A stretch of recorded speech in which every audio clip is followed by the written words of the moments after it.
Today morning, I was showing my team, like we're doing a podcast with Renita, and I told them, just guess her age. And I'm like, 32, 33, 35. I'm like, she's in her mid 40s. Tell me, what do you do? I mean, internally and externally, what do you do? There are things that I get done for myself as a dermatologist way of looking after self, and there are things that I have as habits, and there are things that I'm exploring from the point of view of biohacking. So that's my part. I wore a whoop when I came in. I just took it off because it looks unaesthetic. Okay. For now. I'm not attached to the biohacking part, but I would kind of use those tools to get a sense of what it is. I was wearing a glucometer, the sensor for some time. I've been wearing all kinds of devices to check. This is plain out of curiosity. I think this is the future. Okay. I think the practice of medicine has come from being something that's individualized. When you have faith healers, talking about the ancient times, giving you something. Then it moved on to say somebody like population medicine, antibiotics, bacteria were discovered. Then we started giving population medicine, vaccinations, all of that. And it's come back to a place where we call it the journey of n equal to 1, where you may have XYZ protocols or products or tools, but they need to fit into this n equal to 1 person. What happens is when we try to do everything together, then it may be not for this physical body to accept it, or for this person's ethos to be in comfort. So it's now come back to where for this person what works.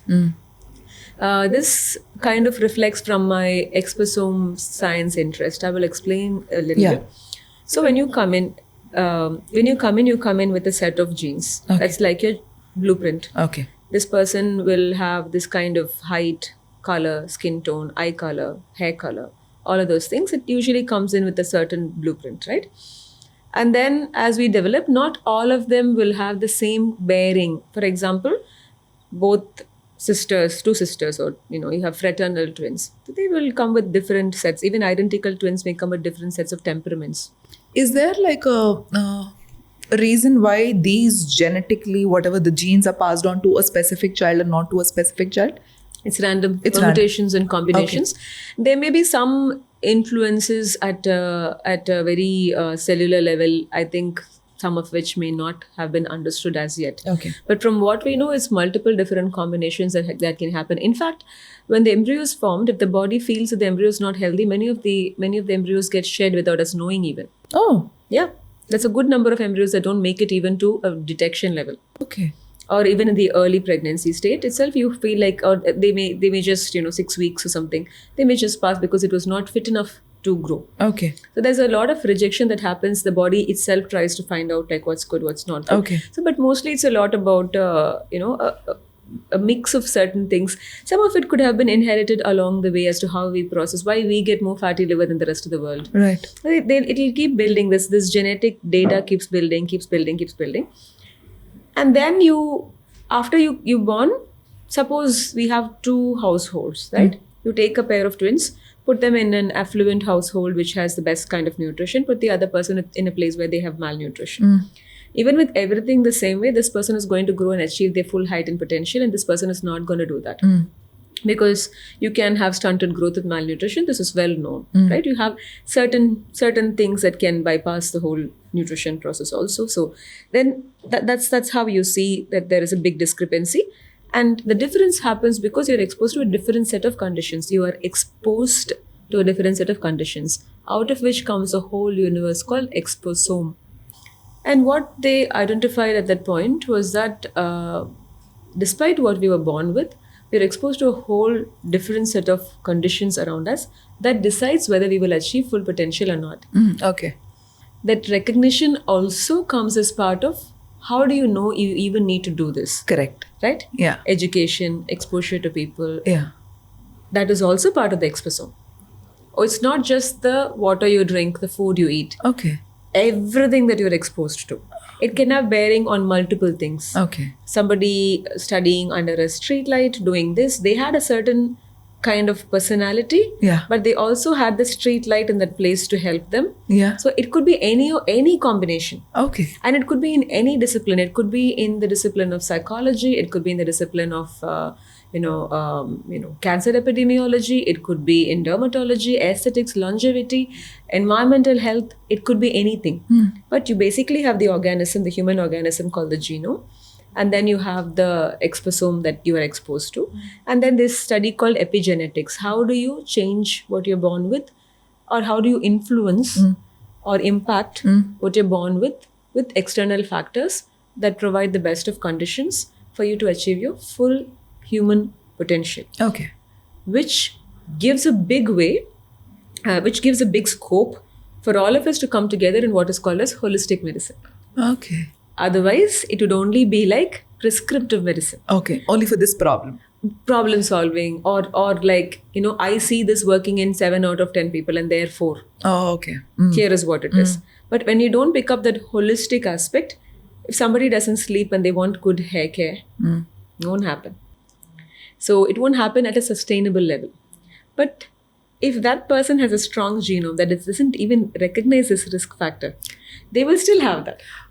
And that's the science we need to know as to who is vulnerable for what. Okay. And there's other omes, like you have the gut microbiome, which decides how you will digest something. Then there is the skin microbiome. There's a lot of things that are going on. And that's typically the exposome science, the beauty of exposome science itself. And because it's something that's so advanced, so difficult to get a hold of. And unfortunately or fortunately, I'm still dealing with, like, I have to be in control of what I know. I have to know what I have to know. So that gives me a fair bit of insecurity because the science is so beautiful, but it's just fast. Yeah. And that is another insecurity factor. Okay. Everything is growing so fast. Everything is becoming irrelevant so fast. It's keeping up with the science. Oh. Keeping up with the neighbors is so easy. Like I don't even think about, like what's a material point. But I probably will get jealous if somebody knows a lot more than me and learns a lot more faster than me. Interesting. I'll be like, okay, what learning hack are they using? I want to get Your problems are very weird. I know. They're not, I mean, for most people, they can't even relate to this. She has a problem with somebody reading. It's crazy. That's the currency, right? I need to be able to know what's best for my clientele. Yes. I want to be able to know, and if there's a hack that they're getting there faster than me in terms of how they're assimilating knowledge, I want to be a better sponge than them. Like, what are they doing? I think you're a very curious person. And when I say curious, it is not even from a superficial point of view. You just want to go layer by layer within to understand what the root cause for all of that is so that we can fix it from there. Yeah. I'm unfortunately super curious. That's amazing. I love that quality because even when people ask questions, when you walked in and the kind of questions you asked, I was like, I am going to have a great time having a conversation because I love intellectually stimulating conversations, no matter what it is about. It just gives me a high. It's my dope, I guess. Yeah. Likewise. So talk to me. You were wearing this one, all of that. So getting back to what do I do? Yes, that's the hacking that I do. And between my regular habits, for example, for me, I've probably used sunscreens, sun protection, because I realized very early on that I have certain risk factors that would put me at risk of pigmentation. I carry the genes for it. So I started, and luckily for me, I got into dermatology when I was 24. So I also had access to the knowledge that here is how you should protect yourself. Earlier on, I think the sunscreens we used back then were fairly the ones that are now under the axe for having endocrine disruption. So I was also able to switch ahead to safer ones ahead of the curve, as and when I got more information about it. So that remains a staple for me completely. And the second thing is that right now I'm also working on a holistic diet point of view. Okay. So I would have enough protein. I will also have, I have cut back on sugar quite a bit. We have these challenges in the group where I'm unable to do it alone. So I turn to my community on Instagram. Those are the things I will miss if at all Instagram crashes. So with my community, so then they're all sending like one more day, let's hang in there and all of those things.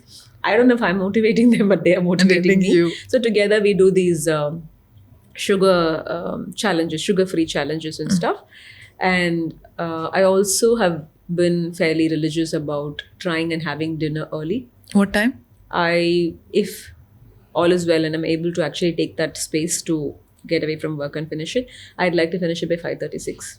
Interesting. And recently, I've also brought a little bit of discipline, saying that if I choose to work and miss that time, I will only end up with protein powder after or collagen after. I will not do carbs. Okay. Maybe have an egg white or something, but I will not do carbs in the Okay. night as much as possible. Okay. I succeed 80% of the time. The days I fail miserably, I guess. So, like, okay, bring it on. You lost for the day. So that helps. Recently, not so recently, I've been working out post-delivery fairly consistent. I mean, I've been working out, but the consistency and the regularity has been a little bit more ever since I turned, 40, 41. Last 2-3 years, especially 42 to 44, I think I am putting in the work. I've had some health challenges, normal mid-40s drama. So I find that it helps a lot. Majorly strength training? Majorly strength training. The layout of the clinic is such that the days that I go, I will clock in 10,000 steps without Easily. thinking about it. Okay. Yeah. It's just that we are in 5 floors and then we are in different rooms. We don't have consultation rooms where you come in, Okay. we go. Okay. So then most of my team also gets passive exercise that way. Okay. All of us are, at least cardio-wise, we have sorted. Okay. So the remaining 3 days I devote to strength training and mostly strength training, but I'm also in a lot of rehab. Okay. So in general, then that kind of The cardio is gets it. taken care. Yeah.